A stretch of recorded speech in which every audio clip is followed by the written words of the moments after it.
You're now watching the Mike Missanelli podcast on the BetRivers Network. Good afternoon, everybody. Welcome to the Mike Missanelli podcast. It is the Early in the Week podcast, and that is podcast number 175. Wow.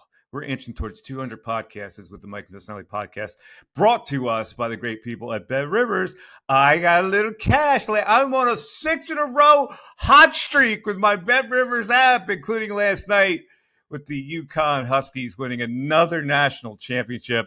Anyway, this is Tuesday, April 9th, 2024. It's maybe the best day of the year. It's a beautiful spring day out there. And we have a lot to catch up on, folks. When we leave you for the weekend, a lot of stuff goes on. So let's give you the updates as we come down the home stretch of the basketball and hockey seasons. And, of course, the national championship game. And, of course, the women's national championship. All that good stuff. And we might even get around to talking about WrestleMania, which I know zero about. But my friends were going back and forth yesterday when we did follow wrestling with the great names that were in wrestling, and like two of my favorites being Ravishing Rick Rude and the $1 Million Man Ted DiBiase. But we'll get into that in a second. And let's talk about the Philadelphia 76ers. Okay. Now, they had a big win, and they're on a winning streak now. So it is entirely possible that they could catch Orlando for the third spot or fourth spot, whatever that is. I don't think that's going to happen. So let's go reasonable here. The Sixers could really win out. They have Detroit, Orlando. That's a home game, though. Orlando's a little better in the standings. They're formidable, but it's home. And, of course, the Brooklyn Nets, who stink. Now, that would make the Sixers, if they won those three games, 47-35. Now, let's just see where they are right now. They're right now in 7th place, which means they jumped ahead of the Heat. So if the season ended today, although we know it won't, but if it ended today, they would host the Heat in a play-in tournament at the Wells Fargo Center, which is a monster get for them to not have to go to Miami to play that game. But that's just one projection. They can still get to the 6th spot because they're only one game behind the Pacers right now, and the Pacers own the 6th slot. If they get the 6th slot, they're out of the play-in. They rest for a few days, and then their first round series would probably be against Cleveland, with Cleveland getting home court. But the Sixers certainly can get by Cleveland at this point. Okay, so let's go with the projections on what can actually happen here. The Pacers, they're at Toronto, win. They're at Cleveland, probably not a win. And then they have Atlanta home. And Atlanta is still needing wins to stay in the play-in tournament. So I'm projecting, I'll give the Pacers the benefit of the doubt. The 2 wins would make them 47-35. And that would not be good for the Sixers because the Pacers have the tie break over the Sixers, and they would get that 6th spot, which means the Sixers would be in the play-in tournament. The Heat have at Atlanta the Dallas Mavericks, who are sizzling hot right now. And again, at Atlanta, where the Hawks need a win, Dallas, and then Toronto. So I'll give them the benefit of the doubt and say they win 3 games, although I'm not sure they do. 3 wins would bring them to 46-36. So if the Sixers were projecting 3 wins to get them to 47, if they somehow only get 2 wins and they lose to Orlando, and they would tie the Heat, but the Heat would get the home game based on a division record tiebreak. They would get the 7th slot and thereby the home field advantage in that first play-in game. So there's all the scenarios laid out right there for you. The Sixers, at the very best, in my opinion, will get tie the Pacers, or they could nose the Pacers. If the Pacers lose 1 of 3 games, then I'm not expecting them to win to get that 6th place. But any tie here, if their record is tied with the Heat or tied with the Pacers, they would lose a tie break. And so then you would have to figure out accordingly. So, listen, I don't know what's going to happen. Certainly in the play-in tournament, they could win the first game. They could also lose that first game if it's on the road, and then they have to play another game, which I have no doubt they would win, and they would be in the playoffs. At that point, they would only get the 8th slot, and the 8th slot is a perilous slot because then you have to play the Boston Celtics. So you want to avoid losing the first play-in game at all costs to not put yourself in that situation. Because if you lose that first game, the best you can do is get the 8th slot and play the Boston Celtics. All right, Darren, you clear on that? Producer Darren, got all clear on that? It's nice to see. There's a little bit of hope with the team, right? Oh, they're hopeful in what respect? They win a first-round series. That's as far as I'm willing to go. I think it's hopeful that there's a legitimate chance that they don't have to play in the play-in tournament, which would be nice. I think that's what I want. Whoa. This is how low your expectations have gotten? Your goal is not to play in the play-in tournament? Yeah. At this point, that's the first goal. The first goal is to not play in the play-in tournament. Avoid the play-in. That's the first goal. Baby steps with this team right now. You don't know what you're going to get when it comes to that because of health. All right, so to avoid the play-in tournament, again, we'll reiterate, they would have to get atop the Pacers. Right. But they would have to get one more win than the Pacers, because if they tie the Pacers, they're still not going to get the 6th slot. So the Pacers would have to lose twice in their last 3 games. Now, they're at Toronto. They're not going to lose that. They're at Cleveland. I'll give them an L. And then it comes down to the Pacers against Atlanta at home. What is the likelihood that they would lose that last game at home to Atlanta? Not good. All right. So you're saying the Sixers then would get the 7th slot and thereby go into the playoff where they would have to beat the Miami Heat at home. Not a terrible result because they can handle Miami Heat at home, I think. I think so. All right. So there you go with your 76ers. Now, this weekend was filled with college basketball drama, and I love it, man. I tell you, I enjoyed watching these games. I enjoyed watching the women's game, and especially last night's game, because I did keep my money on UConn. There was no way that anybody was going to try to outsmart me, even though the line, I didn't expect to be that low at 6.5. So I'm thinking, Purdue have a chance. So what I did was I teased it down. I don't like to fret through a game. All right, so you can tease that line down at worse odds for you, but if you're betting a substantial amount, you don't have to worry about losing the frickin' game. As it turned out, they wound up covering anyway, and they wound up covering easily. So UConn, and I don't understand, a lot of people don't like UConn, and I really don't get that, because I look at that team, and that is a team that I absolutely marvel at. I marvel at the coach, even though he's kind of a whack job, and he was on the court 100 times last night going crazy. I mean, he's got to certainly calm that down. That irritates people that are outside the UConn program. But I said it a long time ago. That coach is intense enough not to let them lose. He's Bobby Knight with a much better demeanor. He's a more sociable guy off the court. He is a maniacal competitor. And that whole family were maniacal competitors. But as a player, Danny Hurley was nuts. Bobby was not. Bobby was calm. Danny Hurley was out of his mind. So he's carried that same mentality to the sidelines.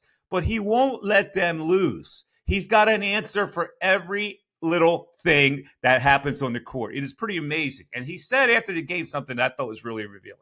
He says, we try to get players with NBA talent and get them to play our system where it's not about them, but it's about the team, which is tremendously difficult to do. And so far, he's accomplished it. So I have nothing but praise for UConn and the way they played this tournament. They were a juggernaut. Now, when you look at the other team, listen, let's face it, Purdue did not have the guards to keep up with that team. The defensive pressure that UConn put on the point guard Braden Smith and Fletcher Lawyer really exposed their lack of creativity and athleticism. And they were able to avoid clean three-point shots even when they dug down on Edey.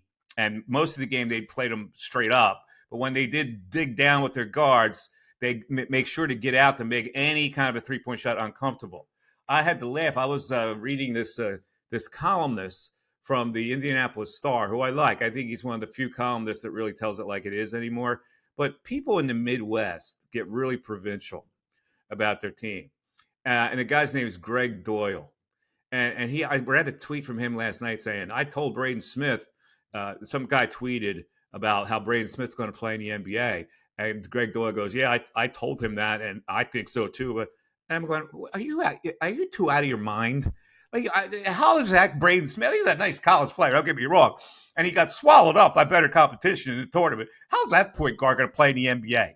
The comparison is T.J. McConnell, but he doesn't have that maniacal craziness that T.J. McConnell has as far as like going after somebody defensively. So stop it. Braden Smith's not an NBA player. Neither is Fletcher Lawyer. In fact, they didn't have any other NBA players on the floor last night, Purdue, and it showed. They couldn't compete with a team that's that intense and that talented. So congratulations to the great Dan Hurley. He's staying there. Kentucky job's open. What do I want the Kentucky job for? I'm winning national championships right here in UConn. My wife's happy, the whole bit. All right, now let's look at the pregame. I'm looking at the pregame last night because I got the Phillies on. I'm going, okay, I want to see this basketball game. It comes on at like 9 o'clock, and the tip off. I'm going. They had to put a shot clock on the pregame before you get to the tip-off. They went through 4 commercials in that time it took when they got on the air to go in the tip-off. And part of the whole pregame thing was some ridiculous thing that they recorded with Terry Crews giving a pep talk to both teams and telling a story about how he missed a layup in the district championship game that would have given his team the win. Where does Terry Crews fit in this whole thing? Can somebody explain where does Terry Crews? Why did you need that? It was a waste of my time. It went on for 5 minutes. The Terry Crews piece. Darren, your thoughts? Some producers sometimes struggle to come up with pregame content. I don't get that at all. Why do you need pregame content? Why? Why are you milking that kind of drama? It's ridiculous. It's like watching your fingernails grow until you get to the tip-off. It's annoying. Listen, maybe it's just too many talking heads and they want to get away from the talking heads for a little bit.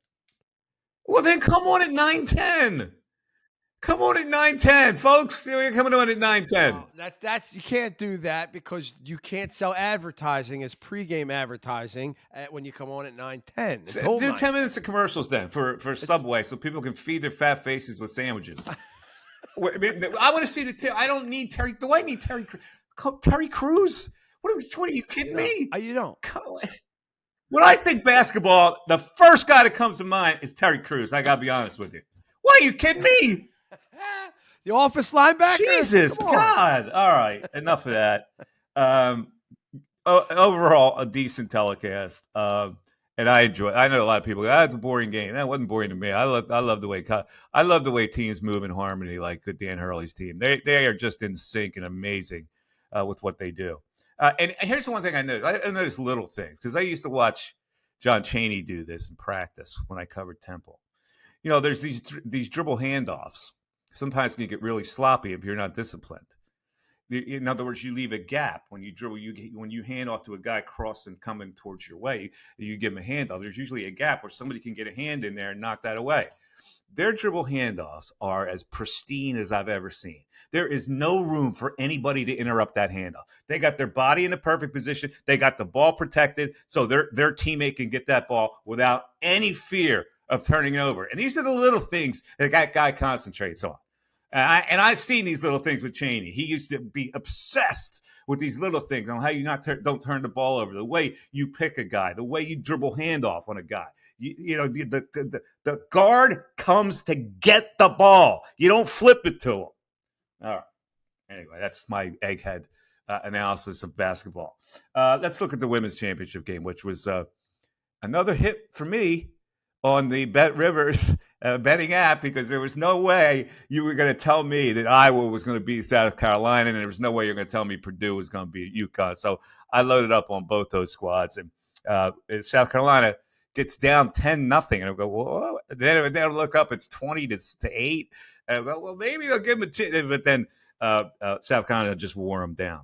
And here's the thing that I need to say here, not because I'm trying to be provincial and being a Philly guy, but Dawn Staley doesn't get nearly the credit that she deserves.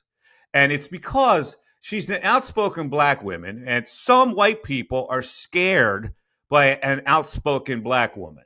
But what this woman did this year with that team, she took a team that lost 5 starters. came back and went undefeated and won a national championship. Now, if you can't sit there and marvel at the coaching job of Dawn Staley after that, I don't, you got an inner hate that I don't understand. But when you look deeper at Dawn Staley, and forget about the fact that she was a star at Dobbins Tech, grew up in a terrible neighborhood in North Philly, rose through those ranks where she played every day against men, and I know this for a fact, and then went to UVA. She did go to some fly-by-night school, got a degree from UVA. Meanwhile, when you look at her resume, it reads like Captain America. Because people look at it and go, well, she's a dissident. She's a dissident. She's Captain frickin' America. She played in 3 Olympics. She played in 3 World Cups. She was the head coach of a U.S. team at the 2020 Olympics and the 2018 World Cup. She's a 6-time WNBA All-Star, where she played from 2001 to 2008, while she was the head coach at Temple University and got them into 6 NCAA tournaments. Had a side job as the coach of Temple while she's playing professional basketball. Meanwhile, she was the National High School Player of the Year. And after UVA, and where she led UVA to 4 NCAA tournaments every year, 3 Final Fours, 1 national championship game. She scored 2,135 points. She has the NCAA record for steals, which was recently surpassed. She is the all-time leading scorer at UVA. She played overseas in France, Italy, Brazil, and Spain, and then the ABL before there was the WNBA, and then she was picked in the first round after her career had been 9 years in, playing professional basketball all over the world. First round, 9th pick overall in the WNBA draft in 1999, and then coached Temple University. It is an amazing resume, and people who look at this woman and don't know what she's all about, you ought to dig deep into her resume, because she is an unbelievable spokesperson for women's basketball and basketball in general. And I know for a fact that John Chaney had a tremendous influence on her, the way she coaches. And she's got great reverence for John Chaney, and he loved her when he was at Temple as well. Darren, your thoughts? That might be the most incredible resume anyone in sports could bolster. Really, you keep going on and on and on. And I was looking at some of the numbers last night, doing some research and sending you a couple things. But like that resume, it's endless. There are no boundaries to that resume. There's not a professional coach or athlete. Maybe there's 5 in the history of ball that you could put that resume up. Could put the resume up against her. It's really impressive. And the greatest thing about her, which endears her to Philadelphia so much, is she never, ever lets you forget that she's from Philadelphia. Any chance she gets, she's wearing a jersey. Yeah, she rocks it. She rocks Philly. There's no question about it. I have tremendous respect for Dawn. I would love to try to get her on. I once tried to get her on during a radio show, and she was just so overwhelmed and swamped with stuff that we never made it happen. But I would love to still make that happen, because I have tremendous respect for her. All right, let's stay with women's basketball, because there was a situation on Friday that a lot of people were squawking about. UConn has the ball, last possession, down by 1. It looked like they're going to get a last-second shot off, and they call an illegal screen, which gives the ball and hence the game back to Iowa. And there are so many people that look at this the wrong way. You don't make that call at this point in the game. The referee is 3 feet away from that play.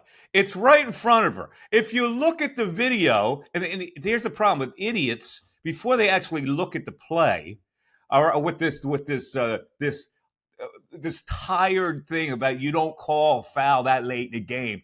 It's a blatant foul. She stepped to the left and then threw her arm into the defender. Now, if you look at that play, you go, why would that? It was Paige Beckers had the ball. She had already beaten the screen. She had already beating Gabby Marshall. The girl was following her. You didn't need to screen her out on that play. The dribbler of the ball, which was Paige Beckers, had beaten the defender anyway. So if anything was wrong, it was the girl made the wrong move. She didn't have to be overzealous with the screen. Now, I never bought into this. You don't call a foul in waiting. You let the kids decide. That kid decided to foul. She decided it. I don't. How does she not take responsibility or get responsibility for committing the foul? Why is it the official's problem that the girl did something wrong? I do not understand it at all. And maybe they do get a last second shot off if the girl screens properly. That's the way I look at it. It was a foul. And if that official who's right there doesn't call that and UConn wins the game, everybody's going to say the opposite, right? It's not just that it was a foul. It was, like you said, it was so blatant and so clear. When you look at it, the clip, and they have a slow motion clip that was going around on social media, it's really an obvious foul. It really and people that like this Doug Gottlieb who played basketball, I don't understand these people with basketball pedigrees right away chirping that you don't make that call at that point. Of course you make that call. It's a foul. I have no skin in the game. I couldn't care less whether UConn or Iowa won the game. Although I did bet Iowa. But that's beside the point. Yeah. All right. Take a drink of your iced tea there, by the way. That's a little electrolyte mix. Yeah, there you go. Caitlin Clark. I mean, what can I say? There is this backlash for Caitlin Clark on two fronts.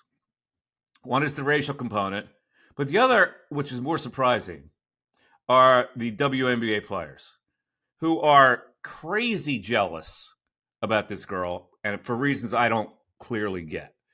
Diana Taurasi, when asked, and when they were doing their little TV gig together, they were having this debate about whether you take Paige Buckers or would you take Caitlin Clark.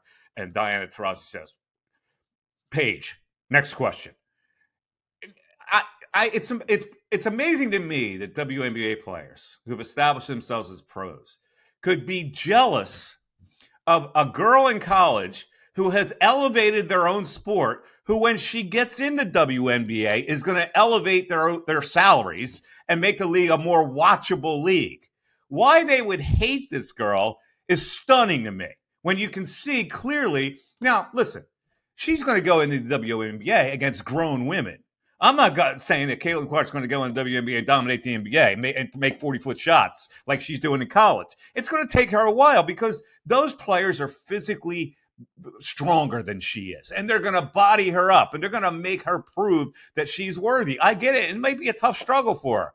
But to look at her college career and try to somehow deplete it is just ridiculous to me. And it's petty, and it's jealousy, and it makes those girls look terrible. It makes them look this small because that girl was phenomenal. When Diana Taurasi and Breanna Stewart is another one, when they were winning with UConn, they were winning with super teams. Super teams. They were like UCLA under John Wooden. How Gino Auriemma would get all the talent in America and stack them all up on a team. They were a super team. So it was easier to win for Breanna Stewart or Diana Taurasi or Sue Bird or whoever it was. This girl, you saw Iowa's team. They had four girls who looked like they should plant flowers in a garden, for crying out loud. And this girl carried them for the whole. What athletes did Iowa have when they were matched up against athletes against South Carolina? What did that look like? And that makes Caitlin Clark carrying them on their back for 2 full seasons more like ridiculous to me. How good that girl was to carry that Iowa team that far. That's all I had to say on that. All right, let's move on. The Masters. It's coming up. Practice rounds, all that kind of good stuff. Now, I've been to the Masters a couple times. It's an experience that you should. It's like the Kentucky Derby. It should be a bucket list item, but you're going to have to pay through the nose to get there. But the amazing thing is, it's going to cost you so much money to get a ticket for the Masters, and yet when you go into the Masters, the food and the merchandise is dirt cheap. It is just astounding the dichotomy on how how haughty the Masters is. And then when you get in there, you can grab yourself a chicken sandwich for $2.50. It's flabbergasting. But in any event, the live players, they play. I don't even care anymore. I'm tired of going through this live PGA Tour type of thing. But here's what I'm tired of also. This mystique that Tiger Woods somehow can still compete. It's Tiger. Well, does he have enough to walk 72 holes? If he can walk 72 holes, he can't beat these guys anymore. I mean, come on. Listen, he's the greatest golfer in the history of the sport. There's this wishing and this hoping that somehow Tiger Woods, who's all broken down and rarely can play enough to compete at that level, is somehow going to just show up at the Masters and pull something phenomenal like he did several years ago. That was the last gift that God had given. But that's why people still think that and say that, Mike. Because a few years ago, he did seemingly come out of nowhere and that was a few years ago. Look at lately. He can't even finish 2 rounds anymore. He's dropped out of every tournament that he's entered. This is the one tournament, though, where people will continue to think he has a shot because no one's played it better. No one probably knows it better. But I'm telling you, that's why. I'm not telling you I agree with you. Knock yourself out. All right.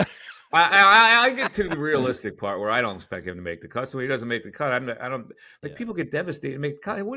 How could you possibly think he was going to make the cut? Like in what world are we living in here? I'm a realist. All right. He made the cut. Was it last year or 2 years ago he made the cut? And it was. He didn't make it last year.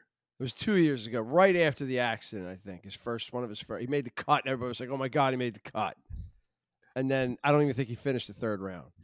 All right, pretty sure he didn't finish it. Let's move on to the Phillies. We have Phillies and the Flyers to talk about here. All right, so the Phillies win last night against St. Louis, and it's funny because I look at the Cardinals and they stink. Like they're dead last in their division. Going to finish dead last. This baseball heaven that we were told about. St. Louis, it's baseball heaven. And Scotty Rowland, it's baseball heaven. How they have now disintegrated to the point where they're last place team. So I tweet, I wonder how those Cardinal fans feel about baseball heaven these days when they're going to finish last in the division. Well, what happens? They tie the game. So now I get all the hate. You're mush. Hold on, Skipaloo. I was just making a general statement about the Cardinals in general. Because even if they would have won that game last night, they still stink. And they're going to be the 5th place team in that division. But lo and behold, the Phillies win it in extra innings. Thanks to Alec Bohm with a key hit. And Johan Rojas with 3 hits, including an infield hit late in the game. Yay! People go, we raised. Johnny Clark with the tweet. He raised his average 100 points last night. Okay. All right, John. 100 points. That's nice. I still don't think he's a major league hitter. I'm not fooled by 3 hits last night. I wish the kid well. I think he needs a lot of work. I don't think he can get it done in the major league. So the Phillies are, it's early in the season. Who knows what's going to happen? They're going to get Kerkering back. That bullpen will be a little cemented. Spencer Turnbull has given them a couple pretty good starts. They're weathering the storm, and they have a mediocre record right now, but that doesn't mean they're going to be mediocre. And don't worry about the Trey Turners of the world. They'll be fine. The only guy I worry about consistently is the right fielder. I told you that from the jump. So keep your eye on that. All right, let's get to the Flyers. Flyers are out of the playoffs as we speak today. Unbelievable. 7 losses in a row, a collapse reminiscent of the Philadelphia Eagles at the end of last season. 7 losses in a row. The coach is a little bit out of control now. Maybe the players are starting to wear on them, and they can't play loose like they were playing all year. But here are the playoffs as we speak today. They're out, of course, of the division top 3 playoff spot, so they would have to get it as a wild card. The Lightning clinch 1 wild card spot. They have 93 points.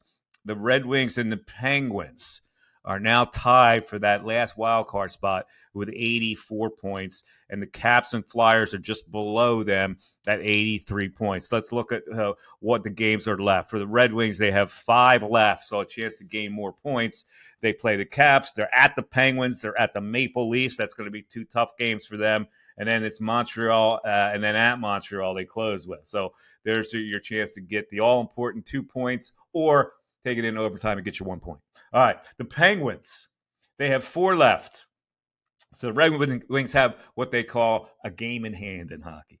The Penguins have the Red Wings, Boston, Nashville, and at the New York Islanders. Penguins look like they're the hot team. If I had to put money on them get the last playoff spot, it would be the Penguins. The Caps have 5 left, game in hand also.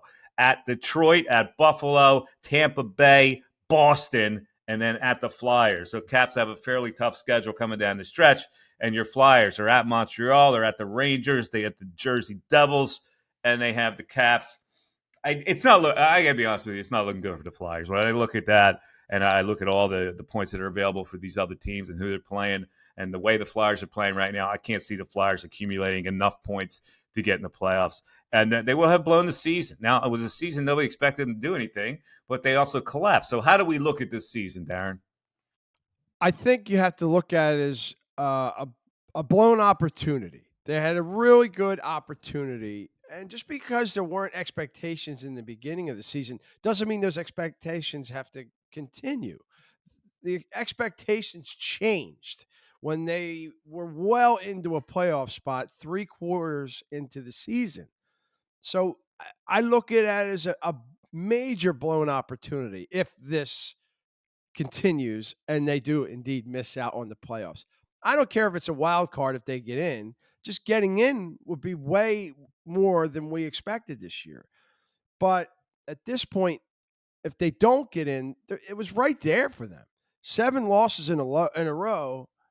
Yeah, we know all that, but what's the ramifications of it? Blown opportunity. What's it mean? What it should mean is that they should move on from the coach. Well, I think that's what's going to happen, but I thought the Eagles should have done the same thing. And when it collapsed like that, a collapse like this is telling for me. But here's the thing that separates the Eagles from the Flyers. Tortorella was not Danny Briere or Keith Jones hire. So I think it's going to make it a little easier for them. He served his purpose. He lit a spark in their butt for a little while. And now I think that they'll have some hockey mind that can usher the team in the next level. That's what I think is going to happen. I have to say, though, when I hear things like this, like he wears on players or these young guys, he's really tough on the young guys. Doesn't that make you feel like these players are a little soft? Doesn't matter. That's your problem for assembling those type of players. But the fact of the matter is, something's wrong. That's what I look at. I don't look at whether the players are soft or not. I go, okay, well, he apparently is not connecting because they've lost 7 in a row. And all we needed was a couple wins to get in the playoffs. So there's something amiss. So that's the way I look at it.